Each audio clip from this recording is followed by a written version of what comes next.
welcome back to my YouTube channel. Today in this video we will going to start a new chapter of infection control, that is antibiotic stewardship. So without wasting any time, let's begin our video. सबसे पहले हम एक बार syllabus discuss कर लेते हैं antibiotic stewardship के अंदर क्या क्या आ रहा है हमारे पास. So importance of antibiotic stewardship, antimicrobial resistance and prevention of MRSA MDRO in health care setting. So सबसे पहले हम बात करेंगे अभी इसके अंदर एंटीबायोटिक स्टीवार्डशिप के बारे में, उसकी इम्पोर्टेंस के बारे में. ठीक है. सो एंटीबायोटिक स्टीवार्डशिप क्या होता है? ठीक है, जैसे इसके नाम से क्लियर है, एंटीबायोटिक मीन्स कुछ बायोटिक्स की बात होएगी इसमें, एंटीबायोटिक्स के बारे में, ड्रग्स के बारे में बात होएगी. स्टीवार्डशिप का मतलब होता है एजुकेशन देना, नॉलेज किसी को प्रोवाइड करना. ठीक है. So definition of anti stewardship क्या होगी? It is an education program to improve the way how antibiotic are prescribed by physician and use by patient. कि एक ऐसा एजुकेशन प्रोग्राम है जिसके अंदर हम इम्प्रूव कर रहे हैं कि हमें किस तरीके से एंटीबायोटिक्स प्रिस्क्राइब करनी चाहिए और कैसे पेशेंट को देनी चाहिए, मतलब फिजिशियन को कैसे प्रिस्क्राइब करनी चाहिए और कितनी मतलब पेशेंट के लिए रिकमेंडेड होनी चाहिए. ठीक है. Antibiotic stewardship is a critical practice aimed at promoting responsible and appropriate use of antibiotic. Similarly next definition में भी यही बोल रखे कि एंटीबायोटिक स्टीवार्डशिप क्या है? एक क्रिटिकल प्रैक्टिस होती है जिसका एम क्या होता है कि हमें प्रमोट करना है रिस्पॉन्सिबल और अप्रोप्रिएट यूज ऑफ एंटीबायोटिक्स को. ठीक है. नेक्स्ट हमारे पास आता है अब इसमें importance of antibiotic stewardship. So here are some key reasons why antibiotic stewardship is important. कुछ की रीजंस है जिसके कारण हम बता सकते हैं कि हमारी लाइफ में एंटीबायोटिक स्टीवार्डशिप की इम्पोर्टेंस क्यों है. ठीक है. सबसे पहले पॉइंट है हमारे पास कंबाटिंग एंटीबायोटिक रेजिस्टेंस, मतलब हम कैसे एंटीबायोटिक रेजिस्टेंस को कम कर सकते हैं. So antibiotic resistance occurs when bacteria develop ability to survive effect of antibiotics rendering them ineffective. मतलब क्या हुआ कि एंटीबायोटिक रेजिस्टेंस क्या होता है? ये वो रेजिस्टेंस है कब अकर होता है जब बैक्टीरिया की पास ये एबिलिटी आ जाती है कि वो एंटीबायोटिक्स के इफेक्ट्स में भी सर्वाइव कर लेता है. तो जो उसका इफेक्ट होता है एंटीबायोटिक का वो रेंडर, मतलब वो उसका कुछ असर नहीं होने लगता, वहाँ पे रेजिस्टेंस आ जाता है और एंटीबायोटिक्स इनइफेक्टिव हो जाती है. ठीक है. Overuse and misuse of antibiotics contribute significantly spread of antibiotic resistance bacteria. So overuse और misuse जो हो रहा है एंटीबायोटिक्स का वो contribute करता है इसमें कि जो एंटीबायोटिक्स रेजिस्टेंस है बैक्टीरिया का वो इंक्रीज कर जाता है. ठीक है. Antibiotic stewardship program helps combat this issue by promoting appropriate use of antibiotic, reducing unnecessary prescription and minimizing development of resistance. So antibiotic stewardship program जो है वो हमारी मदद करता है कि इसको कम्बाट करने में, कम करने में, इस इशू को कैसे हम जैसे अप्रोप्रिएट नॉलेज इसके बारे में प्रमोट करेंगे कि हमें कैसे एंटीबायोटिक्स का यूज़ करना चाहिए, हमें अननेसेसरी प्रिस्क्रिप्शन को रिड्यूस करना चाहिए. ठीक है. और जो उसके रिगार्डिंग एंटीबायोटिक रेजिस्टेंस डेवलप हो रहा है उसे मिनिमाइज करना चाहिए. मिनिमाइज भी हम ऐसे ही करेंगे कि हम उसका ओवर यूज़ और मिस यूज़ को कम कर दें, तो वो चीज़ जो उसके रेजिस्टेंस डेवलप करे वो नहीं होएगा वहाँ पे. ठीक है. नेक्स्ट पॉइंट हमारे पास आता है प्रिजर्विंग एंटीबायोटिक इफेक्टिवनेस. सो प्रिजर्विंग एंटीबायोटिक इफेक्टिवनेस में क्या है कि हम यहाँ पे एंटीबायोटिक्स का जो इम्पैक्ट हमारी बॉडी पे पड़ता है, उसका जो इफेक्ट हमारी बॉडी पे पड़ता है, जैसे वो बैक्टीरिया को किल करती है, उस चीज़ को हम यहाँ पे प्रिजर्व कर रहे हैं. ठीक है. कैसे कर रहे हैं? Antibiotic as a precious resource that has revolutionary medical care. So antibiotics क्या है? एक बहुत प्रीशियस रिसोर्स है जो कि एक रेवोल्यूशनल मेडिकेशन है हमारी मेडिकल केयर में. मतलब अगर इसमें कुछ कमी आ जाती है तो हमारी बहुत सारी मेडिकल कंडीशंस जो हैं वो इफेक्ट हो जाती है. ठीक है. Effectiveness is finite and pipeline for new antibiotic is limited.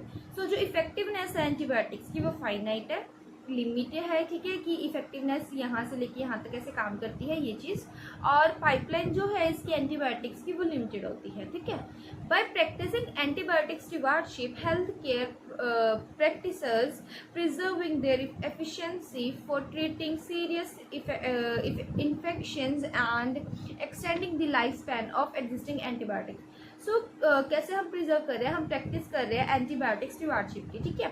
इसमें क्या होता है, जो हेल्थ केयर प्रैक्टिसेस है वो प्रिजर्व कर रहे हैं efficiency for treating serious infection and extending the life span of existing एंटीमन्स। मतलब क्या हुआ कि वो इस सीरियस इन्फेक्शन और जो उसका लाइफ स्पैन है एंटीबायोटिक्स का, उसको एक्सटेंड कर रहे हैं, उसको ट्रीट कर रहे हैं एंटीबायोटिक्स से, उसकी एफिकेसी को हम इसमें प्रिजर्व कर रहे हैं। ठीक है, सो नेक्स्ट पॉइंट हमारे पास आता है preventing adverse effect.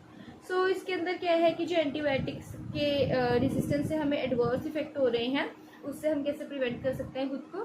So antibiotics are powerful medication, बहुत पावरफुल मेडिकेशंस होती हैं ये। Over use and of antibiotics can lead to side effects of drugs. So अगर हम इसका ओवर यूज़ करेंगे तो इसके कुछ साइड इफ़ेक्ट्स हमें शो होंगे, such as associated diarrhoea, renal toxicity, collateral damage by C difficile. So इस वजह से ओवर यूज़ का साइड इफेक्ट्स क्या दिखाया है कि इससे एसोसिएटेड हो रहे हैं डायरिया हो गया, रीनल टॉक्सिसिटी हो गया, कोलेटरल डैमेज हो गया, जो कि क्या कहते हैं सी डिफिसाइल, उससे वायरस से होता है। इसमें क्या होता है, जो आपकी कोलोन है वो ऑब्स्ट्रक्ट हो जाती है। ठीक है, so by promoting appropriate prescription antibiotic stewardship helps minimize these side effects and improve patient safety।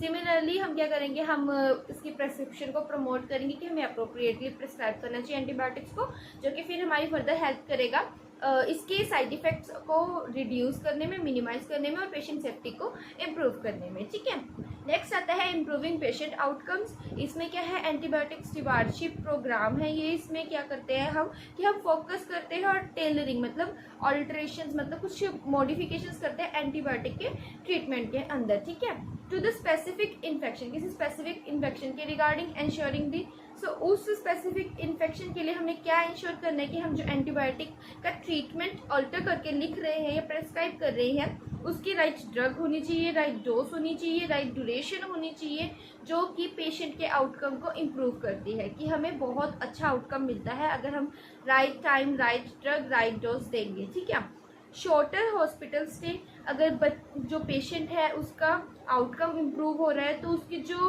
Stay है हॉस्पिटल में वो भी शॉर्टर हो जाएगी। रिड्यूस हेल्थ केयर कॉस्ट, और उसके जो हेल्थ केयर के लिए जो मतलब कि कॉस्ट लग रही थी वो भी रिड्यूस होगी, क्योंकि उसकी स्टे कम हो रही है, उसका जो ट्रीटमेंट है, फॉलोअप है, वो भी रिड्यूस हो जाएगा।